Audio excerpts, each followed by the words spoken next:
Damai sejahtera Allah Bapa yang melampaui akal dan pikiranmu semua, kiranya senantiasa menyertaimu di dalam Yesus Kristus Tuhan kita. Amin. Firman Allah bagi kita pada minggu ini tertulis dalam kitab Keluaran 20 ayat 1 hingga ayat 11. Keluaran 20 ayat 1 hingga ayat 11. Firman Tuhan, lalu Allah mengucapkan segala firman ini, Akulah Tuhan Allahmu yang membawa engkau keluar dari Mesir, dari tempat perbudakan. Jangan ada padamu Allah lain di hadapanku. Jangan membuat bagimu patung yang menyerupai apapun yang ada di langit, di atas, atau yang ada di bumi, di bawah, atau yang ada di dalam air, di bawah bumi. Jangan sujud menyembah kepadanya atau beribadah kepadanya.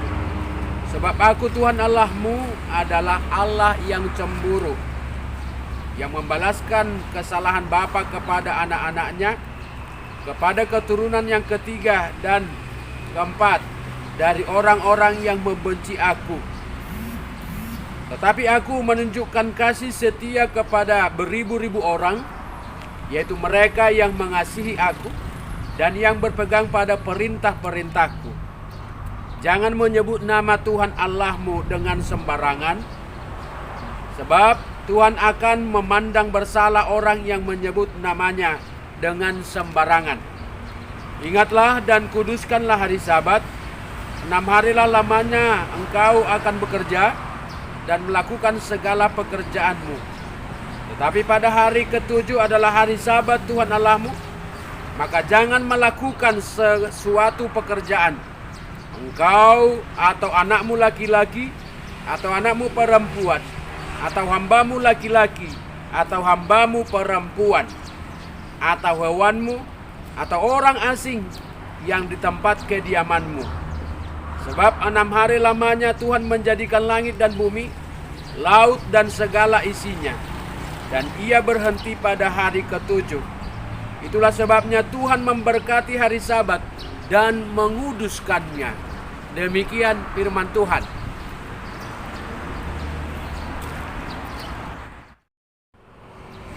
Salam Bapak Ibu, saudara yang terkasih dalam nama Tuhan Yesus Kristus.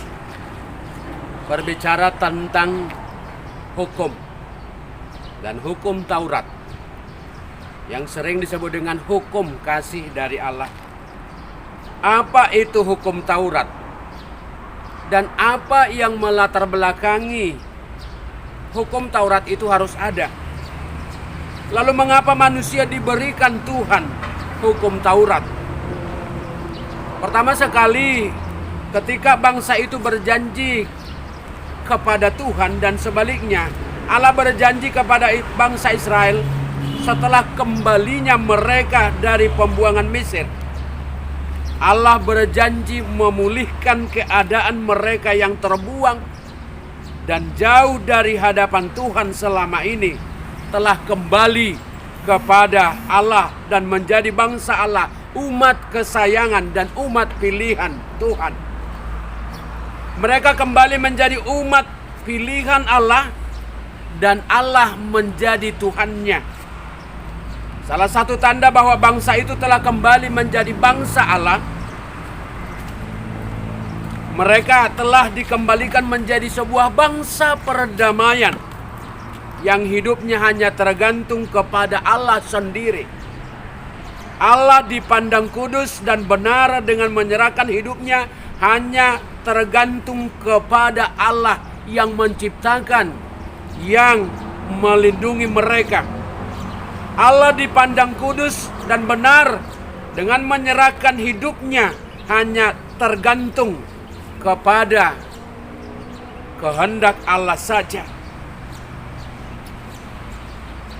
Dan menyerahkan 10 titah yang memulihkan hubungan manusia dengan Tuhan dinyatakan melalui diri Yesus Kristus.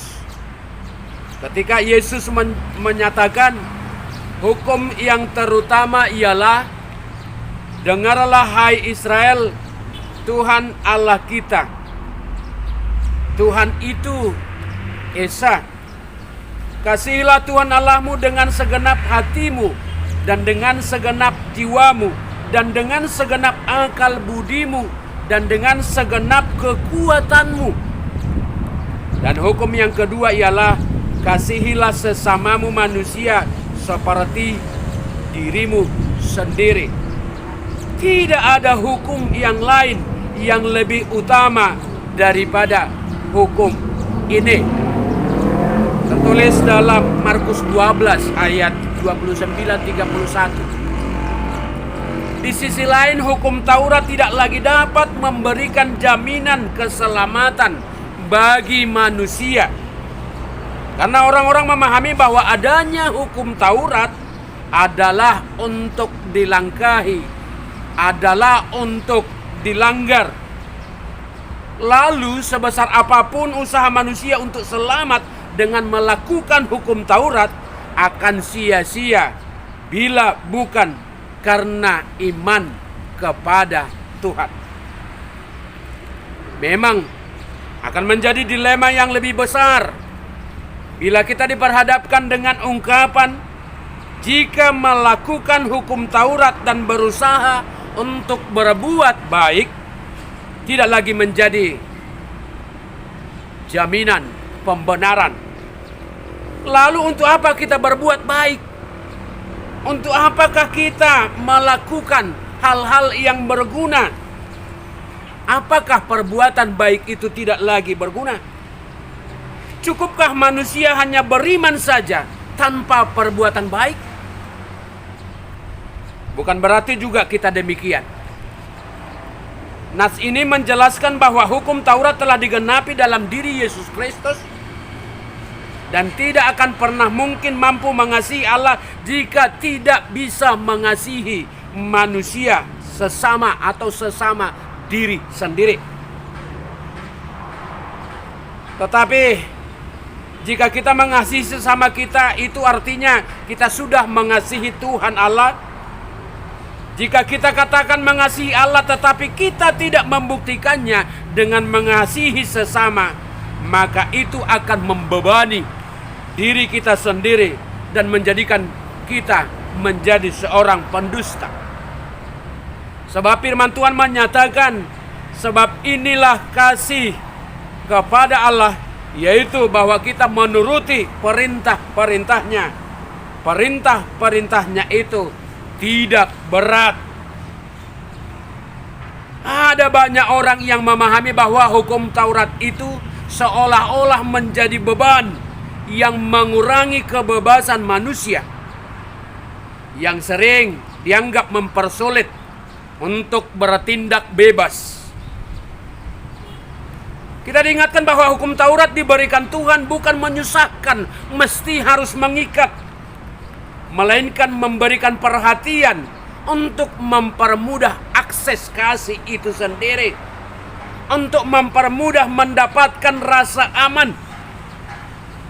Memang kita diberikan kebebasan, tetapi adalah kebebasan bersyarat. Bebas bukan berarti suka-suka. Salah satu contoh nyata mengapa perlu rambu-rambu lalu lintas di jalan. Pembuatan rambu-rambu lalu lintas dibuat seolah-olah untuk dilanggar. Meski lampu merah masih saja diterobos. Pakai helm karena takut ditangkap polisi, bukan untuk menjaga kenyamanan atau setidaknya memperkecil kemungkinan kecelakaan atau petaka. Tidak memikirkan apabila memakai helm dan taat aturan supaya mengurangi kecelakaan, supaya nyaman. Orang lain juga di lingkungan kita, sekitar kita tidak terganggu. Helm pun dijadikan supaya mengurangi petaka.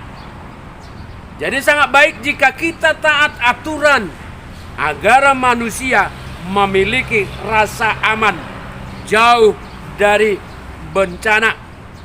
Jadi hukum Taurat dalam hal ini dikatakan menjadi sebuah pagar yang mengamankan seluruh isi lingkungan itu.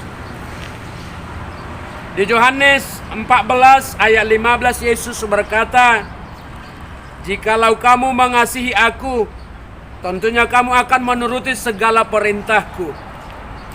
Yesus membiasakan diri mencontohkan perbuatan baik itu kepada murid-muridnya sebelum ia mengajarkannya.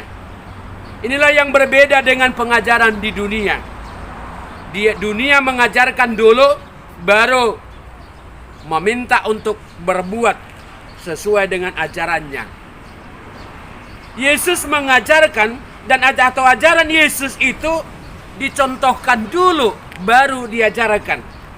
Satu pekerjaan yang mungkin tidak akan bisa dilakukan di bumi ini, yang sumbernya dari dunia ini.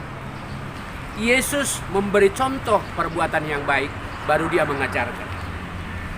Buah yang paling utama bukan pesannya. Kalau dunia memberikan pengajaran, pesan dulu baru berbuah.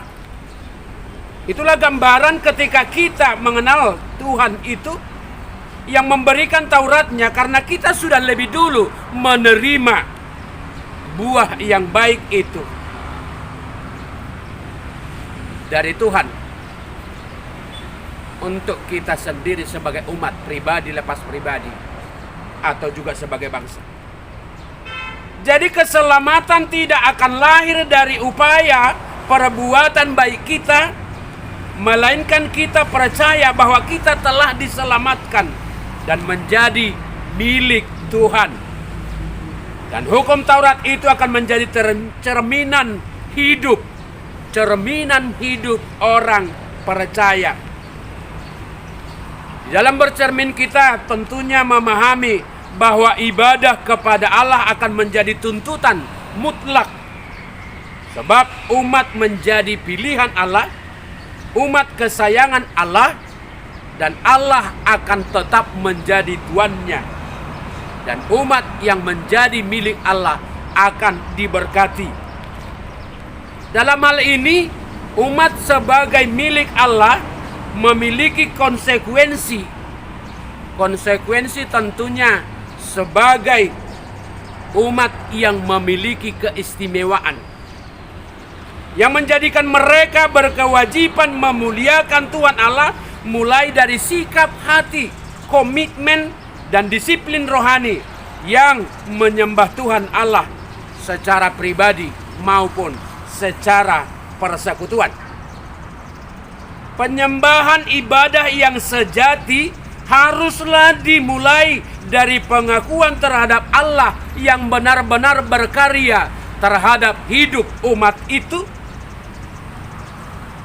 Allah yang menyelamatkan hidup umat dari penderitaan dan bahaya maut. Allah yang membebaskan mereka dari perbudakan. Sekaligus menyaksikan bahwa Allah itu melalui tindakan-tindakannya yang menyelamatkan benar-benar telah dialami oleh umat Allah itu sendiri, yang keluar dari tanah Mesir dan dituntun menuju tanah perjanjian.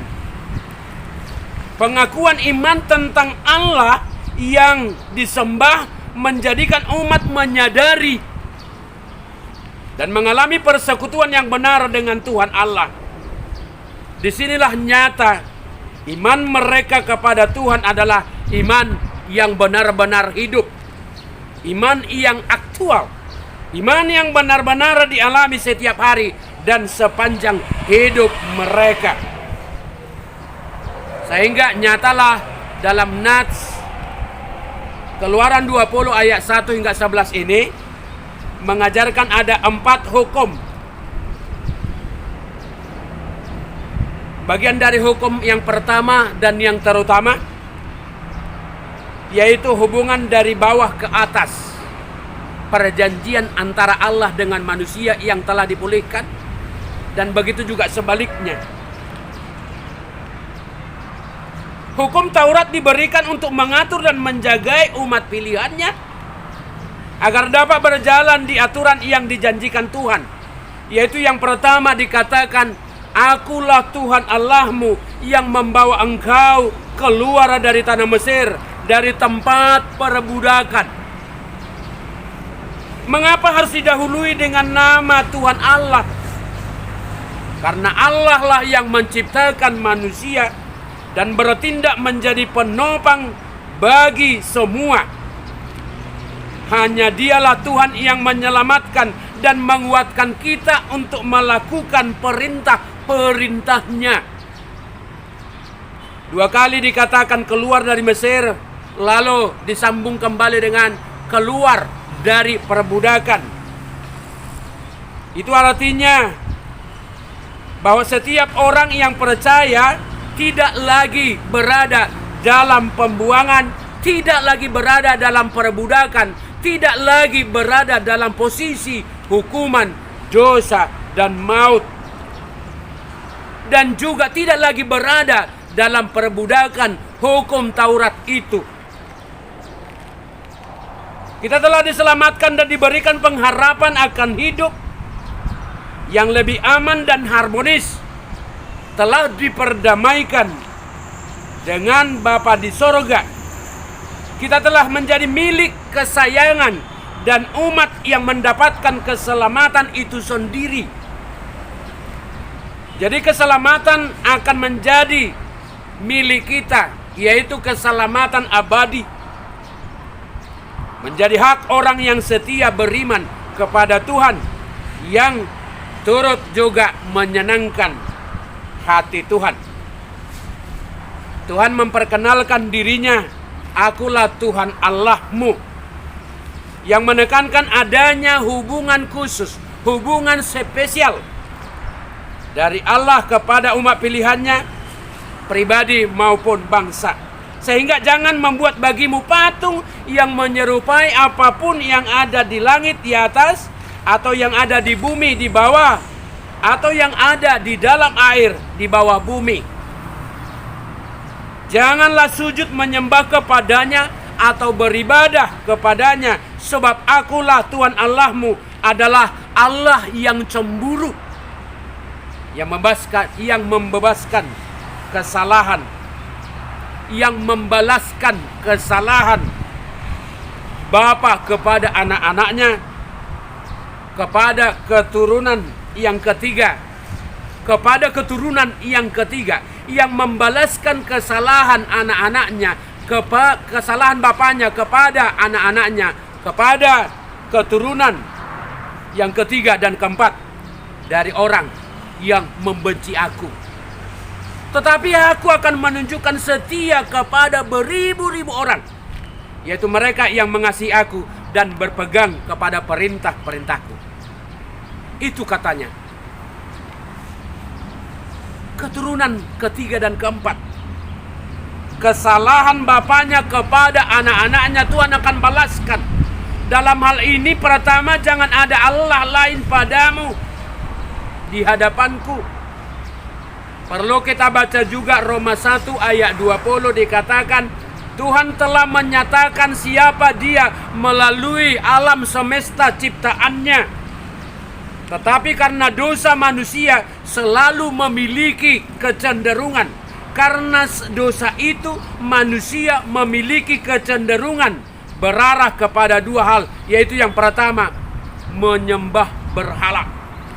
Yaitu mengetahui ada Allah, sadar dan mengenal Allah itu, mengaku menyembah Allah tetapi menggantikan Allah itu dengan Allah yang lain, yang palsu.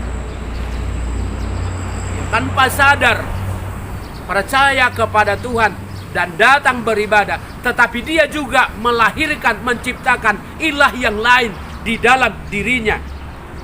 Dan yang kedua, mereka merasa tidak perlu mengakui Tuhan yang kita kenal sebagai orang-orang yang tidak memiliki iman, ateis, yang selalu menyangkal keberadaan Tuhan dalam hidupnya. Lihat Ulangan 27 ayat 15 itu dikatakan, terkutuklah orang yang membuat patung pahatan atau patung tuangan, suatu kekejian bagi Tuhan. buatan tangan seorang tukang dan yang mendirikannya dengan tersembunyi. Dan seluruh bangsa itu haruslah menjawab amin. Tidak boleh ada ilah lain, karena hanya dialah Allah yang memelihara hidup kita. Dilanjutkan dengan perintah jangan sujud, bersembah sujud kepadanya dan beribadah kepadanya, sebab akulah Tuhan Allahmu dan Allah yang cemburu, yang membalaskan kejahatan bapa kepada anak-anaknya hingga pada keturunan ketiga dan keempat.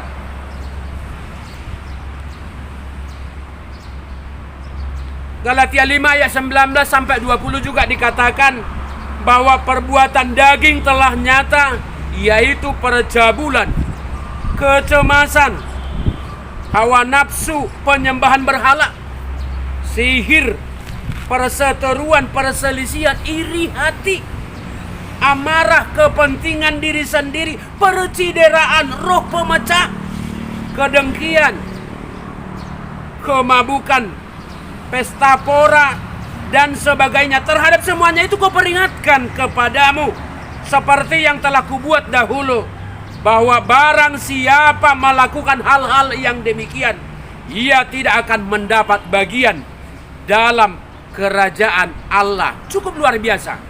Orang-orang yang melakukan hal seperti itu tidak akan mendapatkan bagian dalam kerajaan Allah. Ingat, itulah upah orang-orang yang tidak setia. Orang Israel melakukan juga seperti kata Musa. Mereka meminta dari orang Mesir barang-barang emas dan perak serta kain-kain. Dan Tuhan membuat orang Mesir bermurah hati terhadap bangsa itu, sehingga memenuhi permintaan mereka. Karena standar kebenaran menurut ukuran manusia dan dunia saat ini sudah sangat jauh bergeser. Sudah sangat jauh dari kehendak Tuhan. Bergeser dari standar kebenaran dan moralitas. Kebenaran saat ini telah menjadi sebuah selera. Kalau saya suka, saya akan lakukan. Kalau saya tidak mau, saya nggak mau melakukan. Ya. Selera dan moralitas telah menjadi ukuran bebas setiap individu. Rasul Paulus juga mengingatkan kita tentang keadaan sekarang ini. Dalam 2 Timotius 3 ayat 1 hingga 8 menceritakan bahwa ketahuilah pada hari-hari terakhir akan datang masa-masa yang sukar. Manusia akan mencintai dirinya sendiri dan menjadi hamba uang. Mereka akan membual dan menyombongkan diri. Mereka akan menjadi pemfitnah. Mereka akan berontak terhadap orang tua dan tidak tahu berterima kasih. Perhatikan itu. Mereka akan menjadi musuh sesamanya. Mereka akan menjadi pemfitnah dan tidak mempedulikan agama. Tidak tahu mengasihi, tidak mau berdamai, suka menyepelekan, menjelek-jelekkan orang lain. Tidak dapat mengekang diri, begitu garang dan tidak suka yang baik-baik. Suka mengkhianat, tidak berpikir panjang, berlagak sok tahu. Lebih menuruti hawa nafsu daripada menuruti Allah. Secara lahiriah mereka menjalankan ibadah mereka, tetapi pada hakikatnya mereka memungkiri kekuatannya sendiri. Jangan menyebut nama Tuhan Allahmu dengan sembarangan, sebab Tuhan akan memandang bersalah orang yang menyebut namanya dengan sembarangan. Kita tahu bahwa nats ini bukan hanya sekedar nama, bukan hanya sekedar menjelaskan apa yang saya mau, tetapi nats ini menjelaskan siapa Tuhan itu sebenarnya, karakternya, kuasa dari siapa pemilik nama itu jelas. Bukan seperti saya misalnya menjelaskan hidup ini karena saya seorang pembawa firman, maka saya harus berdiri di sini. Tetapi ini dinyatakan jangan menyebut nama Tuhan Allahmu dengan sembarangan. Itu adalah jati diri sebenarnya pemilik, penguasa. Sehingga Yeremia 14 ayat 14 juga menyatakan para nabi itu bernubuat palsu demi namaku. Aku tidak mengutus mereka dan tidak memerintahkan mereka dan tidak berfirman kepada mereka. Lalu kita lanjutkan juga tentang orang-orang yang sering sekali mengatasnamakan nama Tuhan hanya untuk kepentingan diri sendiri.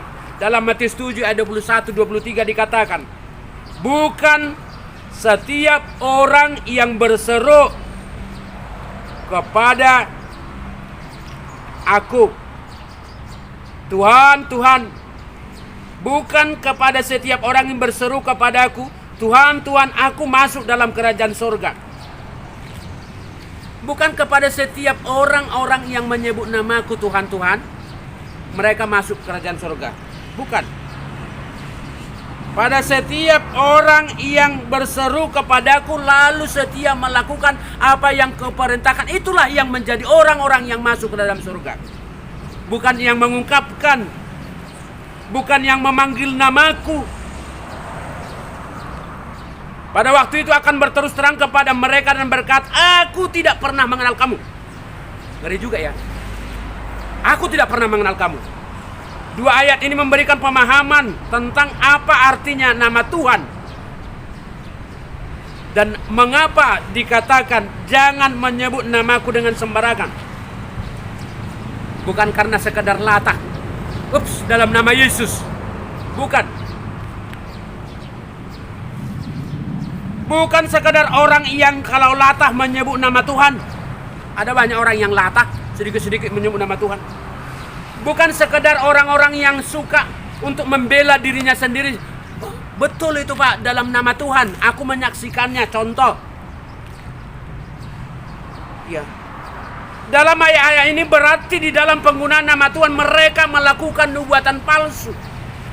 Di balik aktivitas religius mereka menggunakan nama Tuhan dengan maksud sebenarnya adalah tidak benar.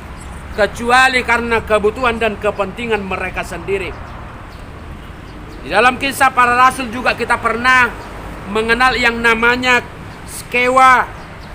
Anak-anak Skewa yang mengusir roh-roh jahat yang menggunakan dalam nama Yesus. Lalu roh jahat itu bilang, saya kenal Yesus, saya kenal Paulus. Lalu kamu siapa?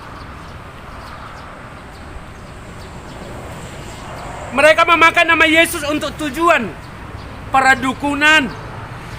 Di situ menjadi tekanan yang lebih penting, di mana orang-orang memakai nama Tuhan dengan maksud yang tidak benar, dengan tujuan palsu, dengan menggunakan hal-hal rohani, tetapi demi dan untuk tujuan kepentingan diri mereka sendiri.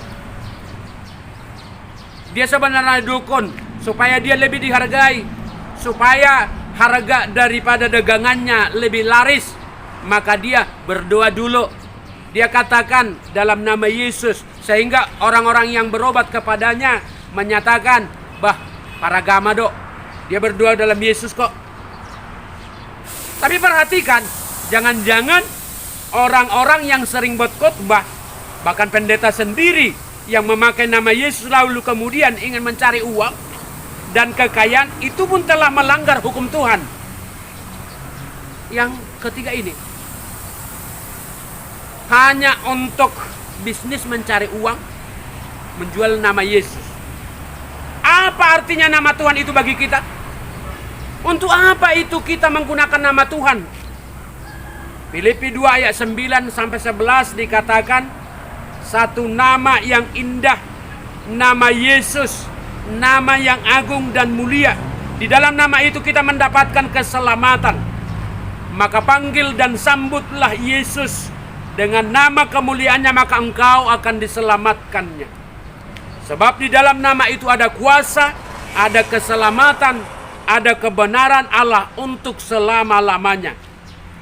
Dan pada hari yang terakhir itu, yang akan diserukan dan diagung-agungkan oleh semua orang di atas muka bumi ini, semua lutut pasti bertelut dan semua lidah akan mengaku bahwa dialah Allah. Nama itu bukan nama sembarangan. Pada waktu nama Yesus ada di dalam hidupmu, dan ketika engkau memanggil dan menyebutnya sebagai Tuhan dan Juru Selamatmu, biarlah nama itu menjadi nama yang bermakna, nama yang berbobot, karena kitalah orang-orang yang membawa nama Yesus di dalam hidup kita. Biarlah kelakuan kita, tingkah laku kita, perbuatan kita, di dalam nama Tuhan Yesus kita berdoa. Di dalam nama Yesus kita memiliki keberanian menghampiri tahta Bapa di sorga. Di dalam nama Yesus telah memiliki segala kuasa dan kemuliaan, baik yang ada di atas bumi maupun yang ada di bawah bumi. Di dalam nama Yesus kita boleh dimateraikan di dalam keselamatan untuk selama-lamanya. Biarlah setiap kali kita memanggil nama Yesus, kita memanggilnya dengan penuh hormat. Biarlah setiap kali memanggil nama Yesus memiliki respek dan takut akan Tuhan, namun sekaligus punya iman dan sekaligus sukacita yang diberikan oleh Tuhan itu sendiri. Kita rindu nama itu menjadi nama yang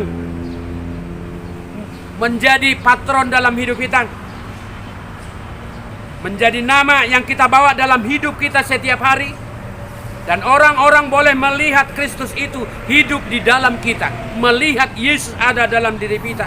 Karena nama Yesus itu, karena disitulah kita ditunjukkan, kita dapat menjalani, sehingga kehidupan kita selalu dalam kebenaran firman. Selanjutnya Bapak Ibu saudara yang terkasih dalam nama Tuhan Yesus Kristus, dikatakan, ingat dan kuduskanlah hari Sabat. 6 harilah lamanya engkau bekerja dan melakukan segala pekerjaan. Melalui minggu okuli ini kita diingatkan untuk mengevaluasi sejauh manakah kita telah melangkah selama ini. Apakah ada kekuatan yang terbatas dalam dirimu, harta duniawi dan kenikmatan duniawi yang ditawarkan oleh dunia ini, sehingga kita mungkin menduakan Allah? Apakah ada kekuatan yang selalu membawa kita kepada kekuasaan dunia yang sifatnya sementara, dan pada akhirnya semua itu adalah kesia-siaan? Jikalau tanpa iman dan hidup mengarah dan berfokus kepada Allah, apa artinya mengarahkan hidup kita kepada Tuhan? Mengarahkan kehidupan kepada Tuhan artinya bahwa seluruh harapan, keinginan dan rencana itu selalu tertuju kepada Tuhan, di mana sukacita dan kebahagiaan juga harus selalu berkenan kepadanya. Bahkan di saat beban hidup menimpa, pergumulan menghadang, cobaan datang menerpa, dan duka cita silih berganti, sakit, penyakit, atau apapun arah dari dasar kehidupan kita, hanyalah tertuju kepada Kristus. Sebab hanya daripadanya lah kita mendapat pertolongan, kita mendapat kekuatan, kita mendapat kesembuhan untuk menghadapi segala sesuatunya hidup ini. Hidup yang mengarah kepada Tuhan hanyalah dipengaruhi oleh hubungan kita dengan Tuhan, yaitu hubungan yang baik. Tanpa hubungan yang baik dengannya, kita tidak akan mampu merasakan dan tidak akan pernah mengakui bagaimana besar dan luar biasanya kasih Tuhan itu bagi kita. Dan orang yang tidak merasakan kasihnya tidak akan mampu dan selalu memiliki keraguan dan kekhawatiran selama menjalani hidupnya. Hal inilah yang pada akhirnya akan membawa seseorang untuk mencari pertolongan yang biasanya instan, tidak mau capek, meninggalkan kenyamanan, tetapi pada akhirnya membawa dirinya kepada kehancuran. Sebaliknya, orang yang sungguh-sungguh merasakan kasih setia Allah dalam hidupnya, dia akan senantiasa mampu mengarahkan hidupnya kepada Allah dan mengandalkan kuasa serta pertolongan Tuhan di dalam setiap kenyataan hidupnya. Maka marilah memaknai dan menjalani pasion hidup kita dalam kenyataan kehidupan setiap hari, baik dalam menghadapi berbagai macam pergumulan, tantangan, dalam menerima berkat dan sukacita, dan juga di tengah-tengah pandemi COVID-19 ini kita harus berserah diri kepada Tuhan. Bukan keadaan yang mempengaruhi kesetiaan dan ketaatan kita untuk tetap mengasihi Allah. Tantangan, penyakit, dan katakan dulu pandemi COVID ini bukanlah sesuatu yang sangat berpengaruh dalam kehidupan kita sehingga kita tidak memuliakan Tuhan dan memujinya. Tetapi kasih Allah yang telah kita terima dan kita rasakan membuat kita selalu tangguh dalam iman dan pengharapan kepadanya. Jadi hanya setiap orang yang tidak percaya Tuhanlah orang yang menyatakan ada COVID, gak usah dulu gereja. Ada COVID, gak usah dulu pertanyaan. Ada COVID, gak usah dulu berdoa kepada Tuhan. Nanti terakhir dia bilangnya ada COVID, gak usah kita makan. Matilah. Orang yang senantiasa mengarahkan pandangan hati dan pikirannya kepada Allah tidak akan pernah dipengaruhi oleh keadaan di sekitarnya. Sama seperti Kristus yang setia dan taat bahkan di dalam penderitaan, kesengsaraan dan kematiannya. Demikian jugalah kita dalam kehidupan kita. Pertolongan kita ada di dalam Tuhan Allah yang menjadikan langit dan bumi. Amin.